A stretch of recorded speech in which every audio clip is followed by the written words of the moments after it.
going on, family? This is DivineProspect Kingdom Harvard Ministries, and we're out here in Sandy Springs, Georgia. We're at the Sandy Springs Library. This is where actual voting takes place. It's called a polling station.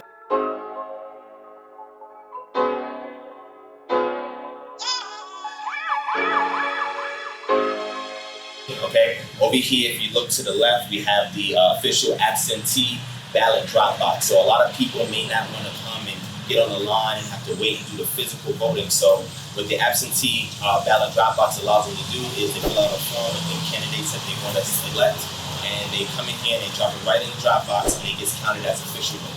Right. So the reason why we're here is we want to document this experience because this is a really trying time in America right now. We see a lot of the recent events that are occurring right now in regards to police brutality and protesting against injustice. And then we just had the COVID-19 situation, which is still ongoing. So right now, what people are doing is seeing if voting is even effective, right? Should I even vote? Will my vote count? And will a difference come about if I'm actually putting my boots to the ground and actually putting in my vote? You know what I'm saying? And we just want to kind of gauge to see if this will actually make a difference, or if this is a lot of fluff that's being used in order for certain candidates to get elected and continue doing the same things over and over again. So we have a lot of people that's coming in, as you can see here in Sandy Springs. You know, some people still doing their absentee ballot drop box, some people going in.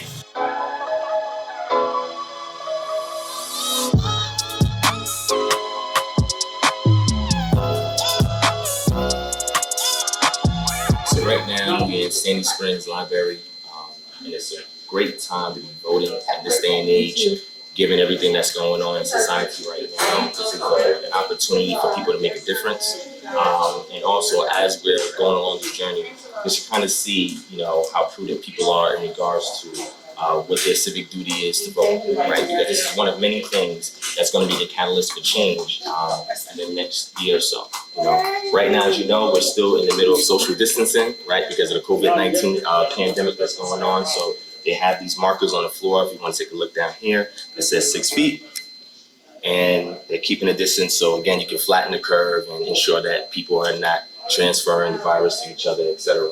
But what you want to see here is this line is there's no filming. So, you know, what we wanted to do, you know, is just give you guys some insight. We caught some footage of me going in, a little bit of footage of me talking while we're in there, but then they told us that we couldn't film inside, so that's why we outside. All right. But again, is this going to enact change? And my position is this is one of many things that we can do as a community, right? We have to do what's called put forth a voting block. If our people are truly serious about change, we have to come together and say, look, we're going to withhold our campaign funds and we're going to withhold our votes unless we have a politician that is serious about representing our voice and following through with our concerns. I tell people all the time, protesting is not the answer. You have to have a purpose with a plan, then you protest against the things that are adverse against it, and then you execute the plan so that way you can see change. Otherwise, you're only going to go based on emotion, and with emotion, you're going to be reactional, and by reacting, you're going to write, and by writing, you'll repeat the cycle all over again, and there's never going to be any change, and we cannot afford that now in 2020. This is a new era that's dawning upon us right now, and if people are not taking place by putting their hands to the plow and getting the work done, they will never see change, and we're only going to witness the degradation of this nation that we live in right now. All right, so this is the best way for us to counteract the oppression that's going on with the common people that are actually trying to do their due diligence, and it's a shame that a lot of people don't know other effective means of enacting change, but rioting and protesting and marching. That is not the end game. All right. We also have to get involved in this entire process. Right now, a real novel thing that's happening out here in the city of Atlanta and greater Atlanta is your incorporated municipals, right? So your municipalities being incorporated is a way for people within their own community to take control of their own community. This way, when they form their municipal incorporation in the unincorporated portions of the county, they are able to now source from the people within their community to sit in places of office so they can really enact the change they're looking to happen. You have your municipal courts, your public safety, which becomes your town police officers, and then you have your city council, which becomes your legislative branch of people that source primarily from their communities and secondarily from other places as well. That represents the needs of the people in that community. We have to get involved in this entire process. So what we'll try to do while we have a few minutes is there's some people still coming in, coming out. Hopefully people will be brave enough to do our quiz, a little challenge before before we end this footage, we're going to ask a couple of questions to see if people even understand what's going on when they're voting, right? So I have a lot of terms. I'm going to ask a couple of people to see if they know what's going on. And if they get it right, we'll be able to send them some cash app money on the spot if they can answer the question. All right, so let's see if we can get anybody coming in, if they'll be willing when they come back out to answer a couple of questions. And if they answer these questions right, we'll go ahead and reward them. But again, this is something that's paramount that has not been seen maybe in a recent 20 or 30 years or so. What we're experiencing now is something that's on the cusp of something greater that's about to happen. And if we don't get involved today, there will never be any difference tomorrow.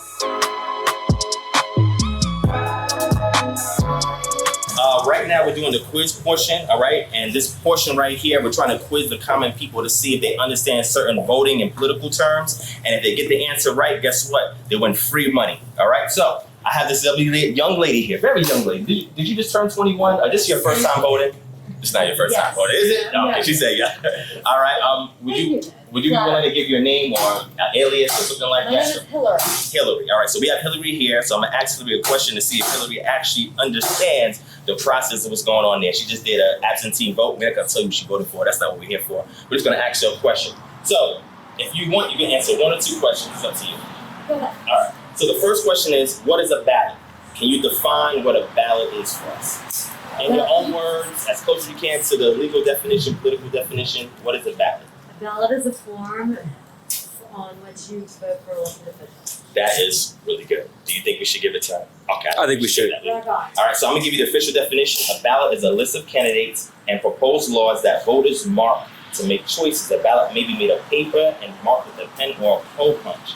Or it may be electronic and voters mark their choices with the push of a button or a touch screen, which we've seen there inside. And this lovely young lady right here, she made an absentee voting, so the people who are not, don't want to go inside and wait on the line and do the electronic part, they can actually do it here. So she actually got that close to the answer, so we're gonna give her $10 on PayPal. All right, Wow. You wanna do another one? Sure. You wanna go for 20? All right, she's gonna go for 20. All right, let's go for 20. All right, what is a voting block? That's a good question. Yes. I don't know. All right, so that's good. So, What is a voting block? and this is important, right? Voting block He's is like, see, smarter. it says is a group of voters that are strongly motivated by a specific common concern or group of concerns to the point that such specific concerns tend to dominate their voting patterns, causing them to vote together collectively in an election. Okay. So if there's a particular concern, are you here from Sandy Springs? You live in Sandy No, Springs? I live in Buckhead. In This is my closest absentee ballot. Wow. And I forgot to mail it. Okay, gotcha. I'm So still deciding on some yeah. some of the officials, but I forgot. But I realized that I needed to drop it off. So if you're not part of a voting block, then what is your security that the people in your community are actually voting together on the concerns that need immediate change where you live? Because if it's a solo endeavor, which everybody's entitled to do, Right. but there's more power in numbers. You know, I'm part of a group, a Buckhead Facebook group. Okay. It's Fighting Crime in Buckhead. Mm-hmm. And honestly, there's been a lot of discussion on there about if you want to diminish crime, here are the people that you should vote for.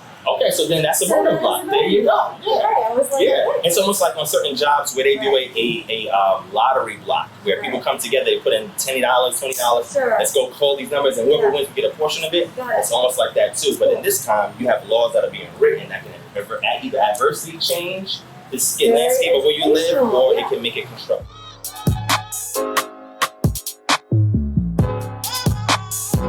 All right, so I'm here with another individual that is casting her vote via the absentee ballot box that is right behind my cameraman. All right, I stopped her for a few seconds. I said, hey, you have a minute or two to answer this quiz, because what we're trying to do is just see how prudent our community is or the cameraman is in regards to voting terms. Because we need to understand the entire political process, the voting process, to ensure that we're doing our due diligence when we put our foot forward and hand forward to drop off that ballot, right? So I have a question for you. So we're going to ask you a question, very quick question. It's a voting term. And you just want to see how knowledgeable you are on certain voting terms, all right? So you have an option to take one or two questions. They're $10 each. It's up to you. You want to do two or one? It's up to you. All right, You feeling lucky today? All right, you feeling lucky today. All right, here we go. All right, Okay. so what is a caucus? The caucus is where we come together and we're casting our vote to get the we're electing people that are going to represent us. So the Democratic caucus, Uh-huh. we're getting those that have the most numbers to then vote to represent us. Okay, that's good. Now, caucuses, do they also exist inside of Congress? No, the caucus is just when the people are coming together. There you are. Did you know there's a Black Congressional Caucus? And what they do is they come together on certain issues Within the Congress. within the Congress. Oh, I didn't know that. Yeah. Matter of fact, I'll share something with you as soon as we get to the second question. Okay. To kind of, but she got it correct. So you won $10. All right. Now, you want to go for the second question? You feel lucky? All right. The second question is, what is a campaign finance disclosure? A campaign finance disclosure. Yes, that's when the candidate has to basically, well, it's actually the candidate, or if I'm giving money to an elected official, Uh-huh. then I'm going to have to disclose if it's over a certain amount of money. And then the elected official, they have to disclose how much money they're receiving from different parties. She know her stuff. I got the right and the wrong person. You just won $20. Let me go ahead and read the official definition so you can see how close you were. Okay. So a campaign finance disclosure is a report on how a candidate has spent the money raised for their campaign and where that money came from, the provenance of those funds, right? And the first question we asked you was the caucus. A meeting held by members of a party to decide an issue. Most often, caucuses are statewide meetings held in presidential election years. Members of a party choose a candidate to support, or they elect members to a state nominating committee. She's on the point. Now, I can't touch you because it's COVID-19, Right. but I want to give you an elbow bump. There you go. All right. My sister knows her stuff. What would you say about assisting our people that are in South Fulton in Right. regards to staying on the line and voting? Exactly. So I went and I got my daughter and one of her good friends. We just went to Costco, bought a bunch of snacks. We're going to take it over to our people to encourage them to stay in line and make sure your voice is heard. Wow. Because there are too many issues where our voices aren't counted. Mhm. So I'm just help to encourage. Yeah, and it's unfortunate that when we go to here to vote, look how easy it is. There's no Exactly. line, machines are working fine, Yes, it's absolutely. inside actually. And then now, once we look at reports of everybody that I know is in South Fulton, they're going home. I know some people up there from 7 to 11 and they just left. That's crazy. You know, so we're trying to just encourage you, stay in line, keep your voice, just make sure you're heard. Wonderful. You see this? When we have more good patients like this in our community, we'll make a difference. I want to thank this lady for winning our quiz. She got $20. And this will help to replenish some of the money that she put out for our community to see online and vote. And this is a virtue. Yeah, there you go. This is a virtue that we need to continue to encourage so that way we can pass it on. So I want to thank the young lady for doing that. Is your first time voting? Are you 21? How old? You said you got a daughter. What is she talking about? Sure, this is my first time voting.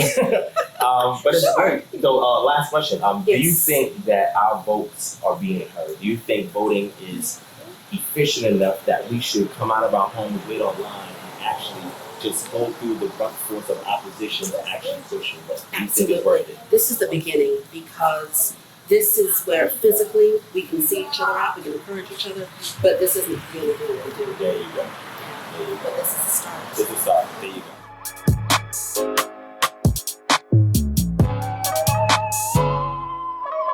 So I'm here with Jimmy Glenn. Look, you see the shirt right here? Jimmy Glenn for Fulton County School Board. I was looking for a school board representative. I seen his grandchildren over there. They say, yo, my granddad is right down the street. I say, yo, we got a politician right here in the flesh, right? So I wanted to ask him just a couple of questions to kind of gauge, the main question I want to ask you, Jimmy, if you don't mind, is if we elect you, what kind of change would you bring about to the school board? That's a very sensitive place for a lot of parents, and they're concerned about a lot of change coming about. What can you provide to the people in regards to that if we put you in office? The basic of my platform is every child deserves a great education, period. Every child deserves a great education. I'm an advocate for public schools, and I think that public schools are the backbone of our democracy. And if you don't have an educated population, you don't have a very functional democracy. Yes. Oh, that was you went right to the point. Second question. I was like, wow, he just nipped it right in the bud right there. He's in a hurry. All right. All right. And the second thing I want to ask is, so campaigning out here, how enthusiastic were people in wanting to come out and vote? did you see a sharp decline in people saying, no, I don't want to vote, or no, I don't want to get involved? Or do you see a heavy enthusiasm of people that say, yeah, we want to vote and we want to see change? What was kind of your gauge out here? Well, defining change. Okay, change is a buzzword for the last 2 weeks. And I wanted to distinguish that my campaign has been about change. But it was started before the unfortunate events of the last 2 Correct. weeks. We have had a school board member that's been in place for 20 years, and it's time for a change. She's not representing the best interest of public education. And I think that when you said earlier about community, in Fulton County, we need to do what's best for every child. And we can't get in one district versus another another in politics. Correct. And you mentioned earlier about a politician. I'm not a politician. Listen to this is good stuff. I'm just an old guy. Okay. Common man. I like last that. thing, they don't get more common than me. Yeah, that's okay. good. That's good. I did this because I'm so upset about the quality and raised that excitement in people. And yes, I have got a lot of people that are helping me. They're very excited because we want to do better for the public education. So it's been a very difficult year because of the virus. As a challenger, I can't get out and beat people. I can't go to community meetings. I can't go to religious organization meetings, church service. So it is extremely difficult to get the word out. Have you guys tried to tackle social media to kind of reach those people who are at home based on a lot of stay in place and shelter in place orders because of COVID-19? What social media? Like Facebook. Come on, man. I ain't that old, man. I like that. Come on, man. No, that's what we've been, our main focus is we're signs in the community, social media. And if you include the old-fashioned emails. Yeah. But we're just trying to communicate as we can, but social media is a very important element. Awesome. And if he's for the change that he says he is, then you guys see the shirt right here. We got the sign back here. You come over here to Sandy Springs Library and cast your votes right now. If you don't want to wait in line, absentee drop box is here conveniently for you as well. So thank you so much for your time, Jimmy, and we wish you the best. And if you got any friends, just mention my name. You can go to the front of the line. There you go. You hear that? And you get some hors d'oeuvres.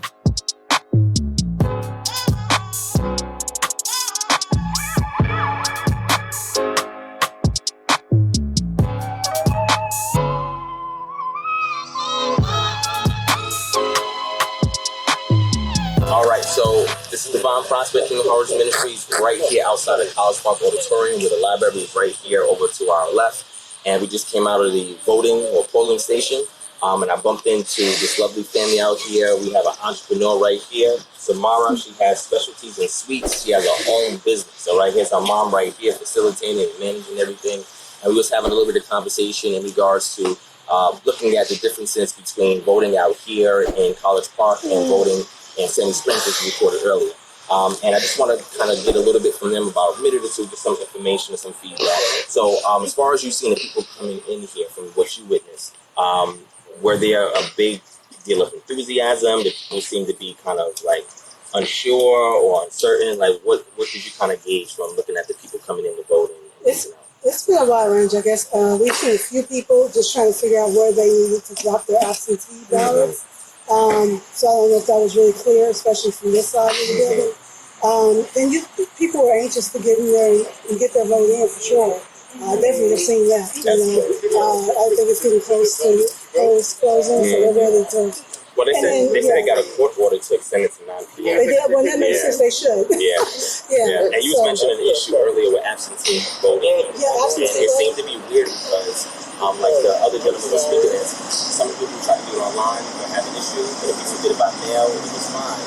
And I realized that most of the time people in our community try to do it by online, I guess, to kind of speed things up, but it was working to get this again. Right? So you can speak a little bit about you attempting to do an absentee ballot. I tried to do the same thing. I tried to do absentee ballot, and they had you can actually either scan or take a picture of yours and email it, and I tried to do that, but I never received that after that. So I just came to do early voting on Friday. And what I've noticed is that there's a lot more people out here standing on line to vote in southern Fulton, but northern Fulton, North Fulton, most people are doing absentee voting. And that's why I think we saw a decreased amount of lines that were there because they were being encouraged to do it that way. Right. And here we're being encouraged to come out and stand outside. Yeah. Which to me, if something's happening or there's an issue, you're gonna leave and go home. Sure. You know what I'm saying? Sure. So then you lose those votes. You know what I'm saying? So we was out asking questions to people in Sandy Springs because we wanted to see again how prudent they were about the voting process, asking questions. Do you want to answer a question or two before we close out, just to kind of gauge to see how informed you are in regards to the political scene and the voting process and so forth? All right, so we asked a couple of questions. Since you wasn't there, you didn't hear those answers. So if you win, we're going to send you $10. Okay. Via Cash App or PayPal. Y'all can work together if you want. I'm going to let y'all cheat a little bit. But, all right, so I'm going to ask one of the questions from what I asked today. Actually, let me ask a different question. What is a PAC, a Political Action Committee? That's great. I don't know. Okay, that's cool. No, that's good. All right. Let me ask you a second question. What is a caucus? Okay, caucus. I think it's a political organization, I guess, that really work out different issues. And there are different types of caucuses, I believe. You can throw a lifeline if you want. I know. Can I phone a friend? You know what a caucus is? You know what a caucus is? So a caucus or a PAC? A caucus or a PAC? What about a voting block? What's a voting block? Man, I don't know. Voting block? Yes, VLOC. Voting block. Oh, I've never heard of that. I've heard of the other two. Okay, you heard of the other two? Okay, what is a political action committee? Maybe you can help them out so they can win some money. Political action committee? I said I've heard of it. I don't know what it is. All right, so let me give you one. I heard of that third term. That you said. Give me one easy one. So, what is a ballot initiative? A ballot initiative, yeah. So, I'll give you the answer for that one. The other ones I can show you off camera. But a ballot initiative is when the community themselves are pushing to get certain candidates on the ballot. Okay. So, we're initiating the process now, instead of allowing, their peers to actually put them on a ballot. We're actually pushing for a particular candidate. And the reason why I'm asking these questions is because I like to educate as we're doing these documentaries, because if somebody is not informed, we're here to give it to them. So if you know something that I don't, I know something you don't, we work together as a collective so that way we can do better when it comes to things like this. Right. So the last thing I'll actually end off is, in regards to the recent, affairs that's going on in society, do you believe that this is actually going to be different? Because people say protesting and that's the way they can make a change. Do you think voting the old school way will still make a difference? I do believe it makes a difference. I'm a huge advocate. She's watching. We believe that this is a way to definitely add your voice to what's going on in society. And so I do believe that it does make a difference if it's done right. If it's done right, that's if it's done right. Yeah. That's the only issue, so we got to work on that. So with voting, if you had to give one other solution that would fix like police brutality and as far as the things that we experience in our community, what would be a sister solution to voting? To voting? Let me think. Man, gosh. I think just really being involved in our communities, like really being engaged in what's going on in the community, and just really having our hands in the dirt and really working to help in whatever ways we can, and to educate people. I think there's, my husband and I was talking about this earlier, just about classism, racism, and our own prejudices, our own judgments that we have towards each other. And so we were talking about that earlier, and that all those things need to be worked on. And so that's something that I'm actually going to be working on doing, is getting connected with our neighborhood community meetings and groups. To start just trying to work on really valuing things and having just sitting in our houses and feel comfortable instead of get uncomfortable, put your feet to the ground and try to contribute and help. So, and one thing that I'll say which is interesting is that the voting block is when a collective of people from the community get together and say, this is what change we need. We're going to find a candidate that's going to support that, and we're going to come together and vote for that candidate. entertainment. We can also have an economic block because if we are grooming young entrepreneurs that are coming up, work together and put their money where your mouth is. We'll not change. You have a business, this person has a business. We all have businesses. We can come together and say, look, you're paying money. We need things changed in our community. Yes. How's this gonna work? You know what I'm saying? And impress them so that way once they, take on the mantle of whatever you want to change, then they know they have the economic backing behind it. And that way, if they're innovating within our community, they don't have to go outside the Black community to get funding. And therefore, their views and what they're gonna do is not from within our community. So an economic block, I think, is another way that we can kind of get those houses within our communities actually, do some good on our behalf. Yeah. So thank y'all for watching. I appreciate that.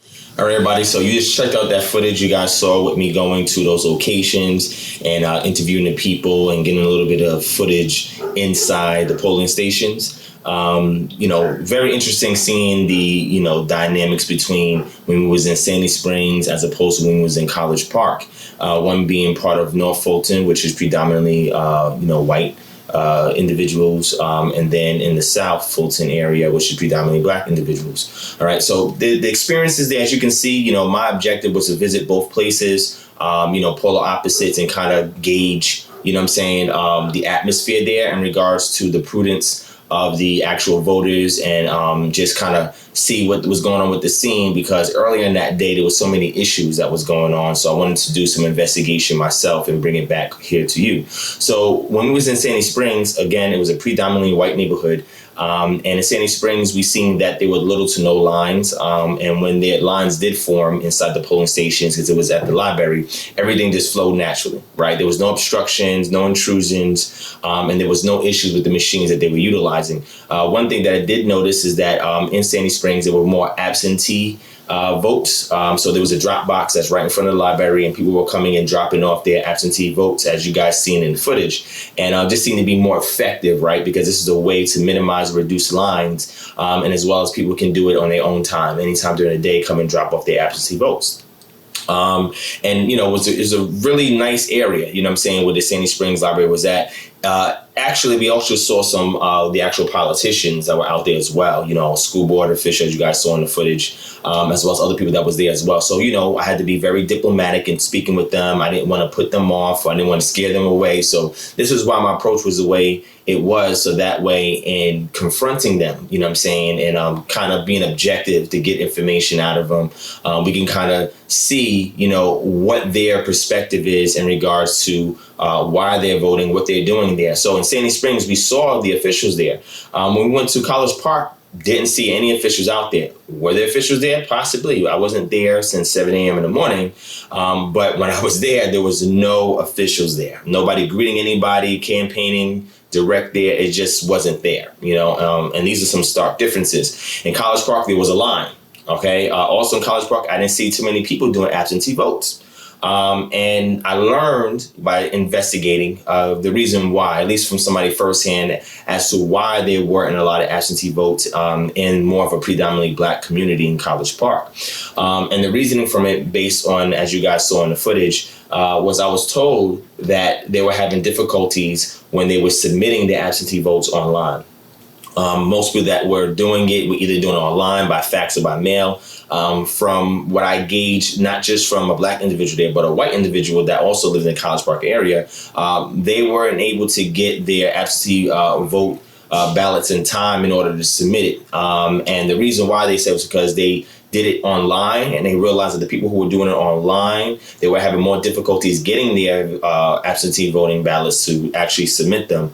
And what we saw was that, demographically speaking, in the Black communities, we attempted to do more than absentee voting via online, whereas in the white communities, they actually mailed their absentee voting, and they actually got a response back that enabled them to go ahead and do their absentee vote. So, just looking at, the similarities and so forth, now I would say that once you get into the polling station in both sites, everybody was courteous and professional. So there were no issues in regards to that. There was a much longer line outside and inside when I was in Sandy Springs near City Hall area, right next door to the library in College Park. In the Sandy Springs, in the library, they had a polling station in one of their big rooms, conference rooms or something like that, that was in the library. So I noticed that the cleanliness was good. how the people were orchestrating the flow of the lines worked out as well. So there was no issues there. And again, in Sandy Springs, predominantly whites. There were some blacks that came, and in College Park, predominantly blacks, but there were some whites over there and in other races as well. So those are some of the similarities and differences. But I mean, just by looking at it, you were able to see the stark contrast between the two, which I thought was very interesting. So, a lot of what I'm about to say in this conclusion is really geared towards the Black community, so we could be equally as efficient in regards to our voting tactics, so that way we can actually make a difference in our communities and reduce incidences that we see, such as what happened with Ahmaud Arbery out here in Georgia, Breonna Taylor, and George Floyd. All right. There's certain things that we can do at the local level politically, and even in regards to our voting tactics, so that way we can minimize those type of issues occurring. And that's the information I'm going to go over with you guys right now. All right.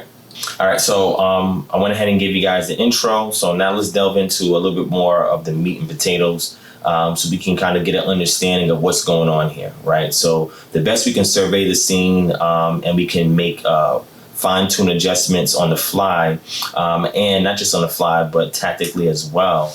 We can really see the change that we want in our community. And remember, when I mentioned you guys in regards to the cultural disposition that we have, and our cultural disposition, we're told for us to seek the peace of the city, right, on behalf of our patron deity, because in its peace, we will have peace. So this is one of the fundamental reasons why we must get involved in the affairs of our community, right? If you live there and you want to see peace as a means of breathing room until there's real change, you have to get involved, all right? So let's go ahead and get into this a little bit. So one of the things I wanted to talk about, one of the main reasons that brought me to go into investigating this, is knowing that there's always some issues when it comes to voting in the Black community. I mean, this has been going on for a long time, right? We had voter suppression back during Reconstruction, during a time post-Reconstruction, all the way before the Civil Rights Act was passed and voting acts were passed. We faced so many issues in trying to vote, whether we being suppressed, whether it were issues with machines. We see that happen when Gore and Bush were going at each other. We saw the issues that was happening in Florida for voting. So I wanted to really go and to see if these things were still going to happen in 2020. And guess what? They still were. So what I'm going to do is read you a little bit from this article from the New York Times, and give you guys a little bit of insight actually to what was occurring and what really, something I already anticipated was going to happen, what I really wanted to look into, all right? So this article is called "I Refuse Not to Be Heard. Georgia in Uproar Over Voting Meltdown. Long lines and malfunctioning voting machines marred statewide primary elections in Georgia, renewing attention on voting rights there." All right. It says Georgia statewide primary elections on Tuesday, which I went to, were overwhelmed by a full-scale meltdown of new voting systems put in place after widespread claims of voter suppression during the state's 2018's governor's election. If you guys don't know about that, look up Stacey Abrams, all right, in Kent. All right. That was a lot of that. The reason why Stacey Abrams didn't win is because of what we just saw happen this past Tuesday. You know what I'm saying? Scores of new statewide, state-ordered voting machines were reported to be missing or malfunctioning, and hours-long lines materialized at polling places across Georgia. Some people gave up and left before casting a ballot, and concern spread that the problems were disenfranchised untold voters, particularly African Americans. Predominantly Black areas experienced some of the worst problems. Okay, so let's go ahead. I'm gonna read the last part of this so you guys can see. Stacey Abrams says it is a disaster that was preventable. She's a Democrat who narrowly lost the disputed 2018 governor's race, said in an interview Tuesday afternoon. It is emblematic of the deep systemic issues we have here in Georgia. One of the reasons we are so insistent upon betterment options or operations is that you can have good laws, but if you have incompetent management and malfeasance, voters get hurt, and that's what we see happening in Georgia today in 2020, okay? Now watch this. Georgia Secretary of State Brad Raffensperger blamed local officials in Fulton County, which includes most of the city of Atlanta, and said there were few issues elsewhere, while by mid-afternoon, counties outside Atlanta had begun extending voting hours to account for time lost tending to the new machines. Fulton County, something I experienced when I was there, kept all of its polling sites open for an extra 2 hours until 9 p.m. Eastern. DeKalb County, just east of Fulton, kept 7 precincts open late, 1 until 10 p.m., and Chatham County, which includes Savannah and is the state's largest county outside Greater Atlanta, kept 35 polling sites open until 9 p.m. I spoke to one of the people that was there in College Park, and she was helping to man the polling stations. And I was like, well, what time is this the actual voting closes? She says at 9 p.m. I said, they extended it? She said, yes, a court order went out to extend it because of all the issues that was happening, mostly in South Fulton in our communities. Do you see this, family? So a lot of times, people will see this and will say, oh, you know what? It doesn't even make sense to vote because they're not going to count it anyway. Wait, slow down. That is not the solution.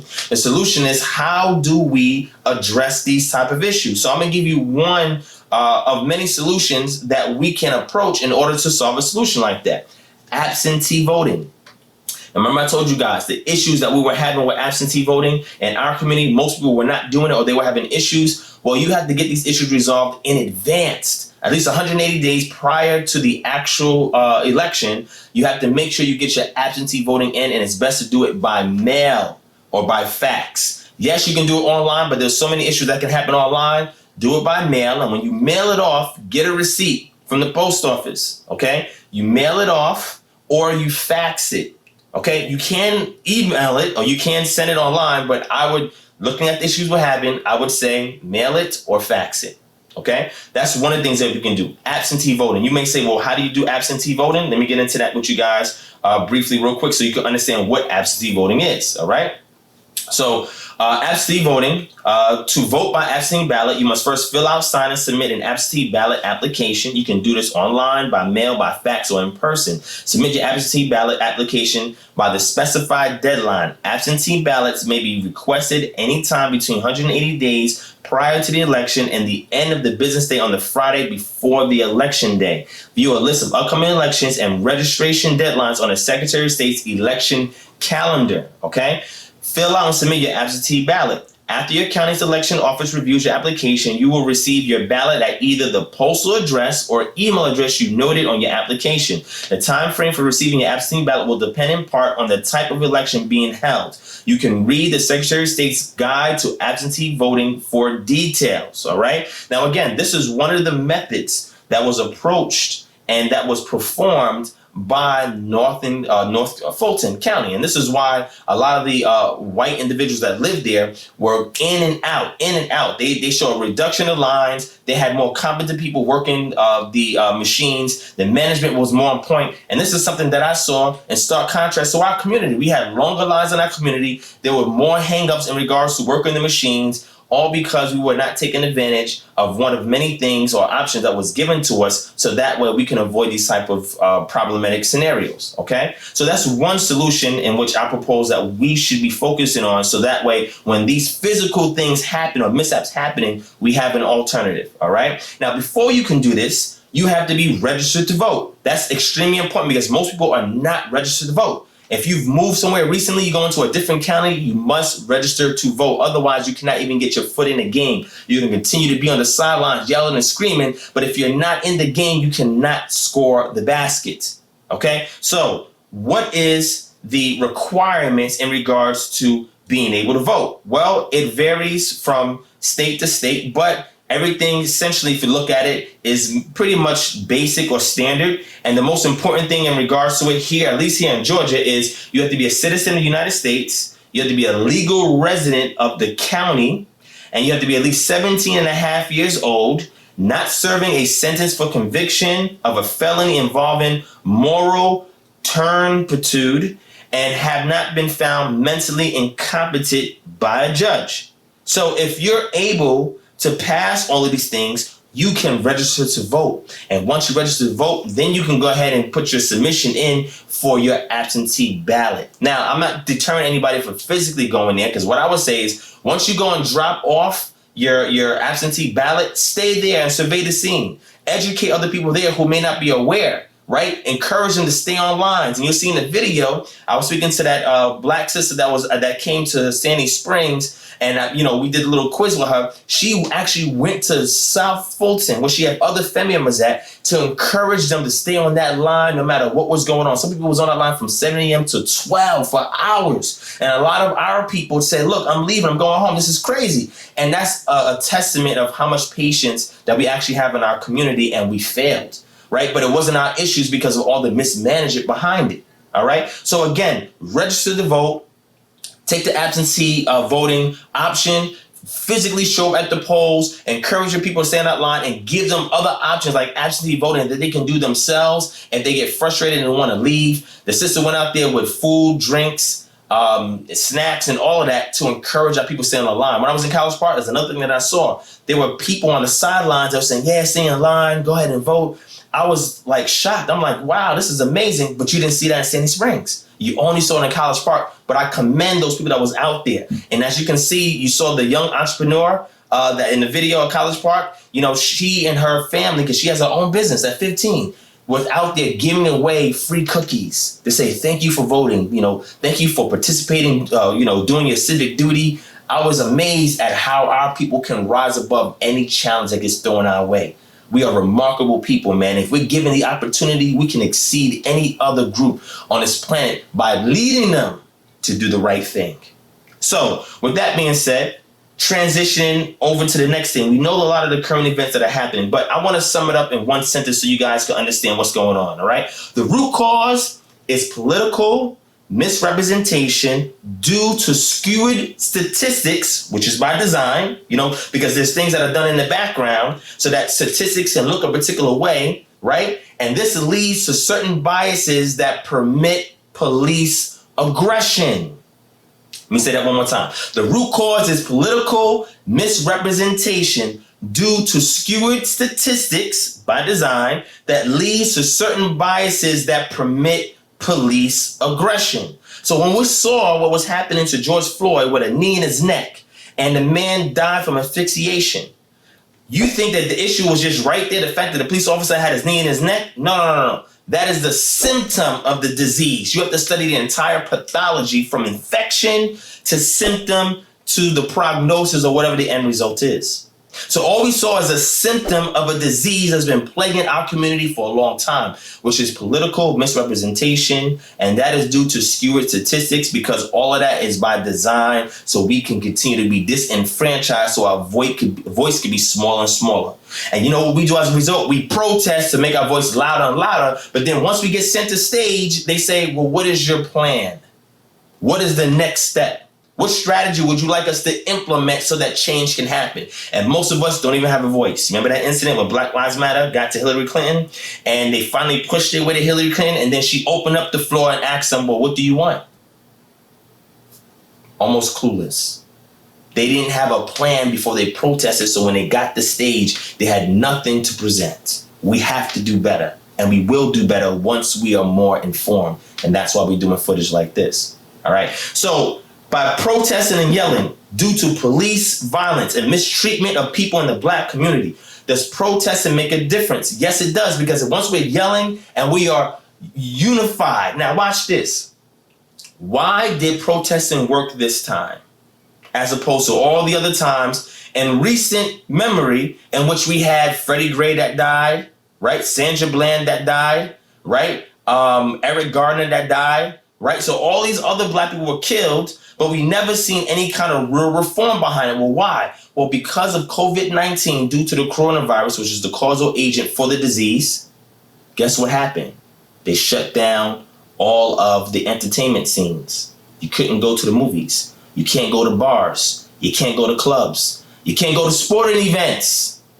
And now all of this had adversely impacted the things that you're seeing on TV, because it's not the natural thing that you normally see on TV. It's people isolated, shooting from webcams, and sometimes having issues because of that bandwidth for the internet.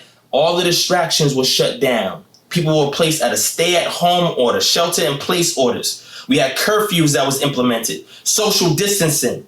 Because of all of this, it created this melting pot for the people to come out and say, look, Now is an opportunity, because we saw black men get killed, for us to actually focus on the real issues and confront them in our community. And now we can protest as a united front and make our voice louder. See, this is what we can do when you strip away all the distractions, how powerful we are as a people. We got to continue to gird up the loins of our minds and filter out the distractions so we can stay focused and we can make a change. Okay. So with this speaking out and so forth, we had some Democrats in office, and that's going to be another video talking about the history of Democrats and Republicans. Really interesting, because when we go back to Reconstruction period, where the Ku Klux Klan was actually torturing us, you know who the Ku Klux Klan went after?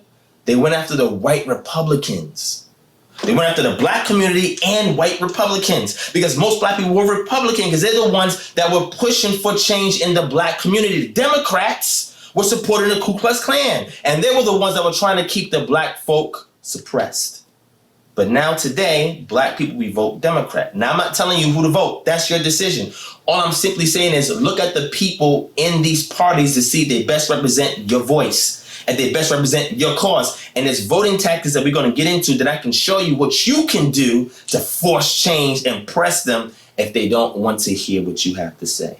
This is your entitlement as a citizen of the county, the state, and the country. So after speaking out, there were some Democrats that was there in Congress that decided we're going to put something together called the Justice and Policing Act 2020. This is a monumental act that has never seen a light of day until recently. Protesting pushed for this. But you know what happened? We were lucky to have people in Congress actually listen to our voice and enact change. But there's more things that we can do to ensure that we have the right politicians and elected officials in place, so whenever an incident happens, we have immediate reform. This is why voting is important, because we put those people in place that decided to come together and enact this reform. Let's go over that real briefly, and then we're going to transition forward. All right? Justice and Policing Act 2020. And we're going to see the issue that it addresses, which is called qualified immunity. It addresses a particular issue that gave a certain statute of immunity to police officers acting in their official capacity and exempted them from civil lawsuits for constitutional rights violation. You have to establish that they've affected a particular statute that has been ruled by the judicial branch of our government. So let's get into that. I'm going to give you a quick gander at that real quick so you guys can see. So this comes from the actual judiciary, house.gov. It's the fact sheet for Justice and Policing Act of 2020. The Justice and Policing Act is the first ever bold, comprehensive approach to hold police accountable, end racial profiling, change the culture of law enforcement, empower our communities, and build trust between law enforcement and our communities by addressing systemic racism and bias to help save lives. The Justice and Policing Act would, 1, establish a national standard for the operation of police departments. 2, mandate data collection on police encounters. And 3, reprogram existing funds to invest in excessive force and establish independent prosecutors for police investigations. If you don't have the right officials in office to represent your voice, then you cannot see change like this. This is why voting is important. Okay, all right. The Justice and Police Act of 2020 will work to end racial and religious profiling, prohibit federal, state, local law enforcement from racial, religious, and discriminatory profiling, mandates training on racial, religious, and discriminatory profiling for all law enforcement, require law enforcement to collect data on all investigatory activities, save lives by banning chokeholds and no-knock warrants, bans chokeholds and carotid holds at the federal level, and conditions law enforcement funding for state and local governments banning chokeholds, bans no-knock warrants in drug cases at the federal level, and conditions law enforcement funding for state and local governments to ban the same, requires that deadly force be used only as a last resort, and requires officers to employ de-escalation techniques first. limit military equipment on American streets and requires body cameras, limits the transfer of military-grade equipment to state and local law enforcement, requires federal uniformed police officers to wear body cameras, and requires state and law enforcement to use existing federal funds to ensure the use of police body cameras, requires marked federal police vehicles to have dashboard cameras, hold accountable in court. This is important because this is what disrupts qualified community. We're going to get into that in 1 second. Makes it easier to prosecute offending officers by amending the federal criminal statute to prosecute police misconduct. The mens rea requirement in 18 U.S.C. section 242 will be amended from willfulness to recklessness standard, enables individuals to recover damages in civil court when law enforcement officers violate their constitutional rights by eliminating qualified immunity for law enforcement. This is unprecedented. This right here is a truly marketed change that if it goes through, it will change the landscape of the accountability that police officers have towards our community. So despite the statistics issue, which is done by design, with this in place, we can appeal to it so that way there's consequences if they adversely affect our livelihoods in our community. Right? And this is why I'm a fan of municipal incorporations, which we're doing out here in Atlanta. We're trying to push the Greenhaven initiative, Imagine Greenhaven, so that way we can create another cityhood that represents our community. And we're no longer the minority and representation for the community. All right? So now that we went over what the Justice and Policing Act of 2020 is, let's go ahead and look to see how that's going to directly impact qualified immunity. All right? So here's an article here from Bloomberg. All right.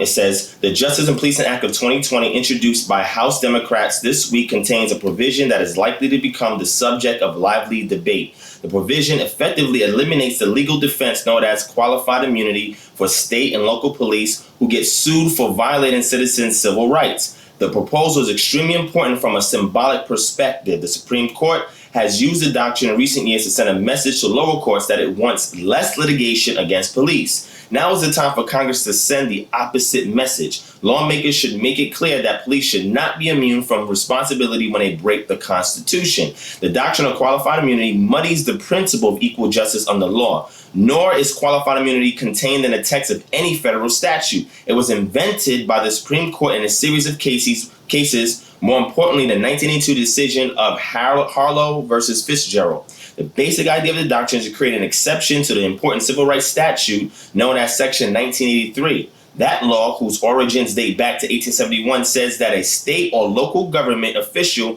who violates a citizen's constitutional rights under color of law can be sued in federal court and held liable for monetary damages. Essentially, qualified immunity says that you can only win a suit under Section 1983 if you can prove that the official's conduct violated early established federal law. So when you go back and research this a little bit further in Section 1983, you see that it was initially established to combat and smash the Ku Klux Klan. It's a very interesting province when you go look back how this was established. So go back and do your research, all right?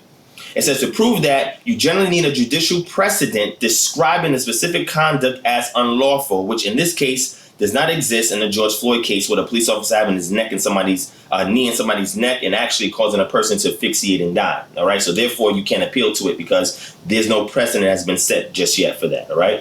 As the Supreme Court itself has said, the doctrine protects all but the plainly incompetent or those who knowingly violate the law. And so a Section 1983 lawsuit against Derek Chauvin, the officer who was charged with murdering George Floyd, would have to show that clearly established federal law prohibited the placing of an officer's knee on an arrestee's neck. The new proposed law would eliminate that defense with respect to state and local police. It amends Section 1983 to say that there can be no defense that the rights, privileges, or immunities secured by the Constitution and laws weren't clear at the time of the incident, nor can a defendant argue that he or she could not reasonably have been expected to know whether his or her conduct was unlawful. The proposed law also eliminates an older version of police protection by blocking any defense that the defendant acted in good faith or that the defendant believed, reasonably or otherwise, that his or her conduct was unlawful. The upshot would be that a lawsuit against a state or police officer could succeed if it could be shown that the officer violated the citizen's constitutional rights, even if those rights cannot be shown to be clearly established under federal law. All right. So the last thing I'll read on it says it's unclear whether eliminating the qualified immunity defense would lead to more or more successful lawsuits against police. Empirical evidence gathered and analyzed by Professor Joanna Schwartz of UCLA suggests the qualified immunity defense pretty rarely leads to the dismissal of lawsuits, although, as she readily acknowledges, it may be that fewer lawsuits are brought in the first place because of the existence of the doctrine. This is extremely important. This is why when you vote, you put the elected officials in place that help to put forth this thing such as the Justice and Policing Act 2020, so that way you can combat things or other precedences that are there that are allowing police officers to get away with things and just washing their hands. They say the worst thing that can happen to me is I can lose my job, but you know what? I still got my pension, my Social Security, I can retire early, or I could just go and get recycled somewhere else and work somewhere else. So when you can't hit them in the pockets, you're not really doing any damage. All right? So once we understand that voting is important by putting these legislators in office, so that way when events like this happen, they can respond immediately on behalf of the people and ensure that these things do not happen again. We've never seen anything like this ever, family. Like I said, once you strip away the distractions, people are now focusing and have to confront the real issues that's been bloodied and that's been muddied along all these years that's now surfacing and we have to deal with. We have to fish it out the lake and we have to do a forensic analysis on it and find out what happened and how to prevent these things from happening going forward. All right. Now, another interesting thing, again, when you vote and have the right people in place, the Minneapolis City Council has ruled to disband the police force. Did y'all know that? Politicians listen to the demands of the community. So voting is important because when you have the right people in place, you get immediate results such as this. When you have to protest, and you push, make sure after your voice is heard, after you raise it and it's heard, that you have the right people in place that's going to do the follow through legislatively. All right. So I'm going to check out this quick article. It's from Forbes, .com. It says Minneapolis City Council unanimously votes to replace police with community-led model. We've never seen this before. But guess what? Minneapolis had the right people in place, that they're seeing what's going on empirically in their environment. They know that people are tired, upset. This thing is looking really bad for the city and they have to respond. Even though the police chief says, well, you know, I don't want to disband or defund the police department just yet. There's other reforms that we can do. The city council overruled all of that. Let's go ahead and look into that, right? The Minneapolis City Council on Friday, 18 days after the death of George Floyd, unanimously passed a resolution to replace the police department with a community-led public safety system. All right? Key facts. This past Sunday, a veto-proof majority of the council announced plans to disband its police department and invest in community-based public safety programs. According to Friday's resolution, the city council will begin a year-long process of engaging with every willing community member in Minneapolis to develop a new public safety model. We acknowledge that the current system is not reformable. Excellent.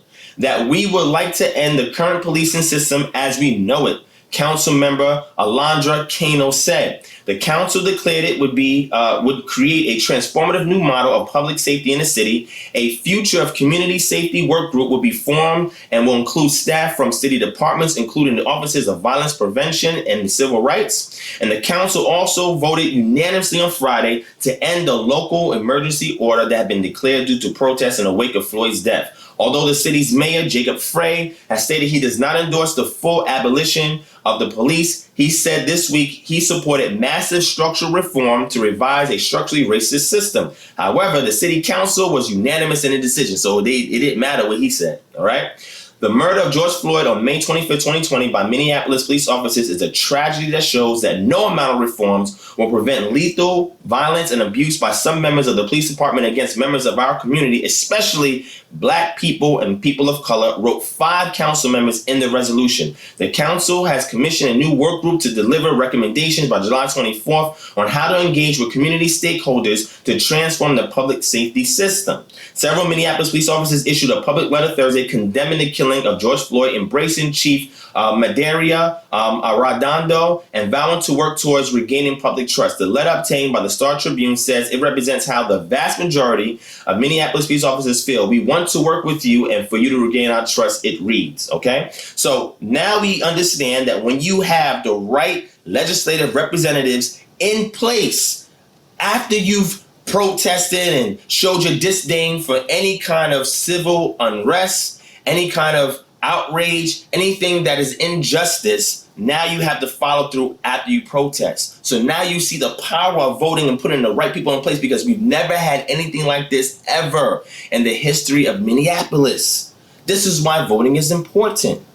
Okay, so now once we understand to see how voting can affect things, now what I want to do is show you the voting process infographic. So you're going to see it right here on the screen, and it's going to be listed for you so you guys can see the actual process of how voting works. And when you understand this process, guess what? Now you get to see that after you cast your vote, or even before you register to cast your vote, how the process works. Because it's only understanding how the process works do you know that if there's a hang up, where to intervene or interpose. All right? So I'm going to pull that up for you guys real quick so you guys can see that on the screen.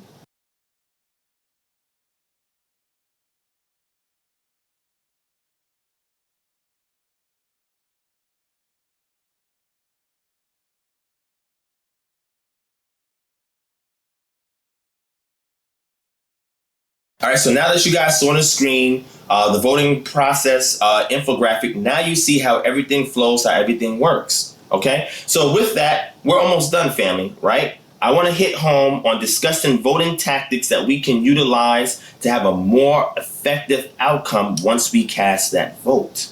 See, a lot of times we just go to vote individually, solely, maybe with your family and friends. But as Black people in the African American community, we do not utilize voting tactics like we should. There's a small minority of us that do it, but not enough to really affect change in the communities in which we live. But I'm going to give you the inside secrets on how to get it done, and how other ethnic groups do not have to face these issues in their community because they're using these tactics, okay?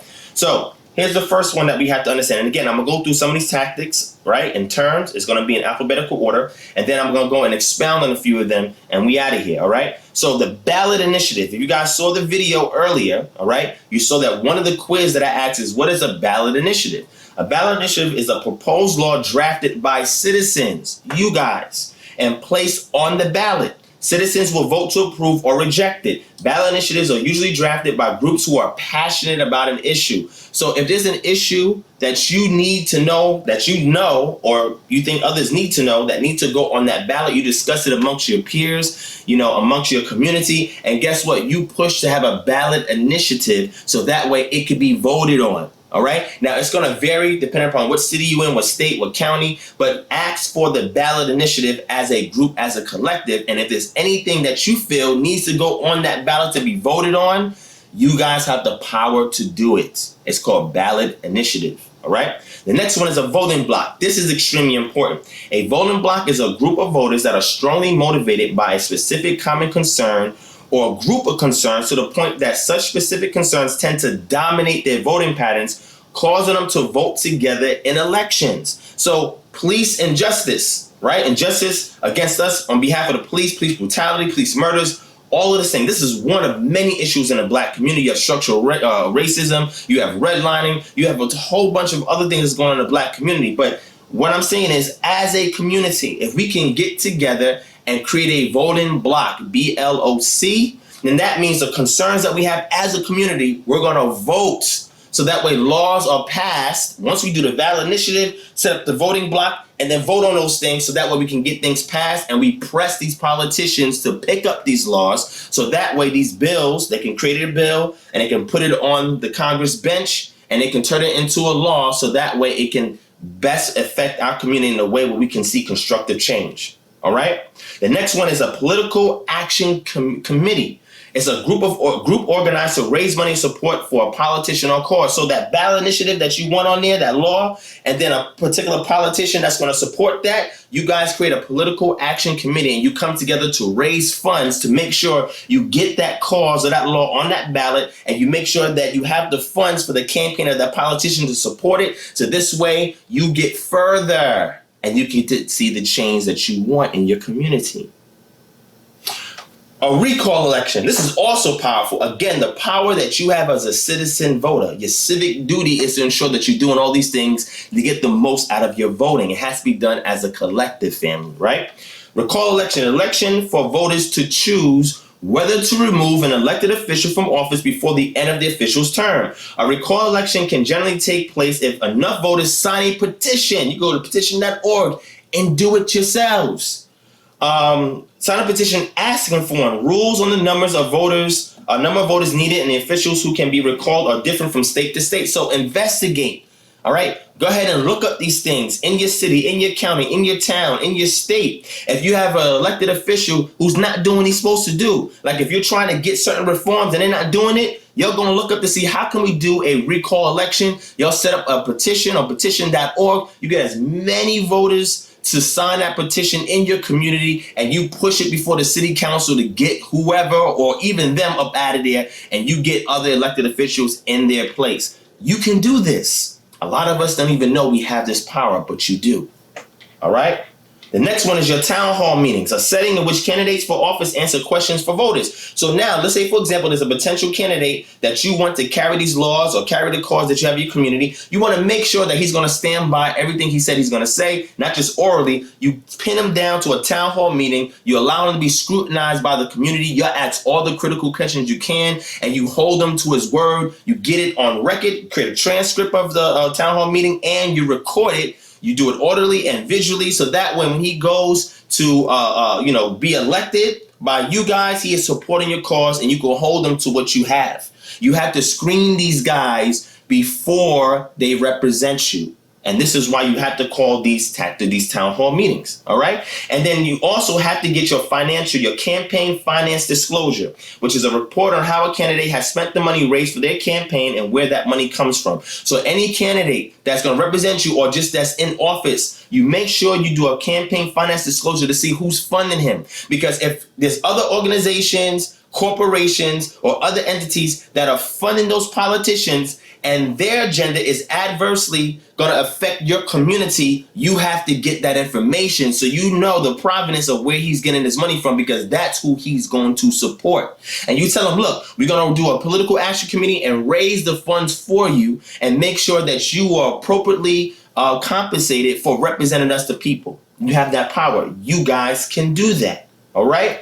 And the reason why we do this is because there's a lot of voter suppression, whether it's inadvertently or whether it's overtly, whether it's on purpose or by accident. As you guys saw what was happening here in Atlanta, DeKalb County, Fulton County, and some of the stuff that I showed you, there was a lot of voter suppression that was happening in the black community. How do you not test out these machines to make sure that they're functioning properly? How are you not organizing these lines so that way you can streamline them so that way it's efficient? How come there's so many absentee ballot issues? Why is all these things happening? Because of voter suppression, whether overtly or inadvertently.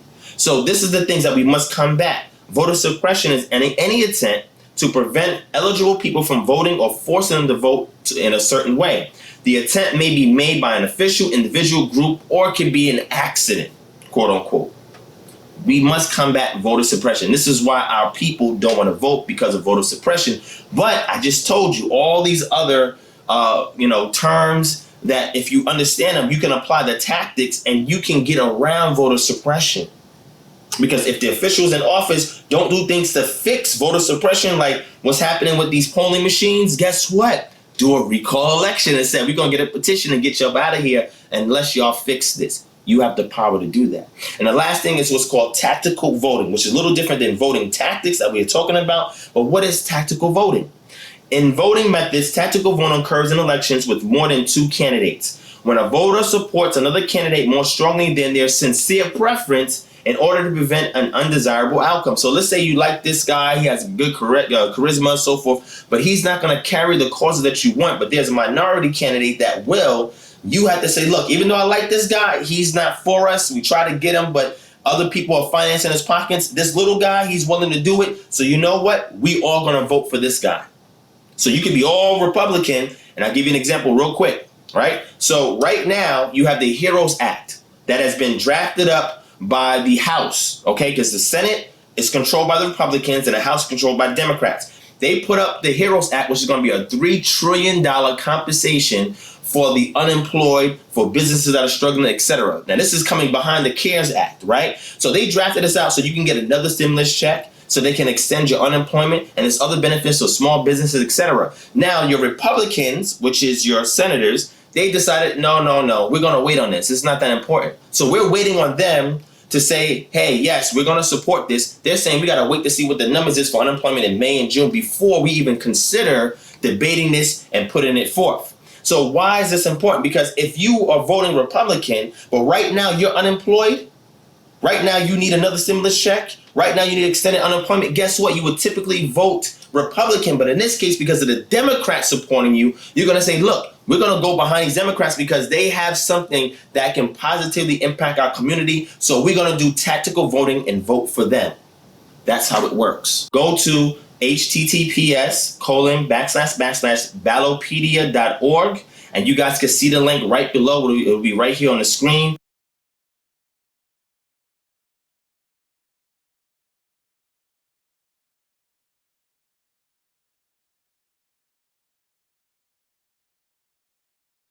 And the last question is vote or no? Vote or no? Yes. Go ahead and vote. If you use these tactics, your vote can be more effective, it can go further, and it can positively impact your community in more ways than you can imagine. You have the power, now you know how to use that, go out and vote. All right, so we went over some fundamental issues in regards to voting, as well as other things that we saw within our community that has made things ineffective in regards to getting our voice counted. So there were things that I said that we can do using voter tactics to overcome a lot of these things in regards to putting pressure on politicians to actually represent our voice in the community, and other methods that can be utilized in order to hold them accountable so we can make a difference. All right. So the biggest takeaway from this entire experience is unless you're in the field doing this work, you're really going to know from a first person perspective what's really going on. You know what I'm saying? And this is why what we do here at Kingdom Harvest Ministries is so essential for our community, because we're there with boots to the ground, looking into things and actively trying to create change through proactivism, right? So when we become less reactionary when things happen, then we could be more strategic and more tactful in enacting change. Does protesting work? Sometimes, yes, protesting does work, but protesting is just one of many steps or one of many phases that we need to approach in order for us to see direct change in our community, right? So I went over a couple of the tactics that we can do from the voting angle in conjunction with the protesting, because you have to have a purpose and a plan before you do these two things, right? Before you protest, where you're speaking against the adverse reactions to something that is detrimentally affecting your community, and then the voting element, which ensures that we have the properly elected officials in place to pass certain legislations, and not just from the legislative branch, but the executive branch as well. All right, so all of these things are necessary in order for us to actually see real change. In Kingdom Harbinger, we want to be the catalyst so that way we can set the example on the certain things that we can do if we come together collectively in order to change the landscape of what's going on. So yes, there's a solution. Yes, there are things that we can do. Yes, some people after, before seeing this was probably like, well, voting is not going to make a difference. It's not going to help. It does make a difference if you know how to do it and how to go about it. Not just showing up on a line and casting your vote. No, but how do you make it work? Because other ethnic groups are doing the things that we lack in our community, right? So looking at the experiences in North Fulton and South Fulton, it should actually give you some insight on changes that we need to do as a community, so that way we can make a difference, and we can, family. Don't let nobody tell you can't. So this is what we're here to do. So you continue, guys, if you can, support us. My name is DivineProspect, Kingdom Harbinger Ministries. All of our information on how you can support this ministry is down in the section below. Make sure you guys hit subscribe, hit like if you enjoyed this video, share it with your family and friends, because I'm telling you, man, this is going to impact so many lives, so that way we can see an immediate difference in our community. Thank you guys for watching. Peace and shalom.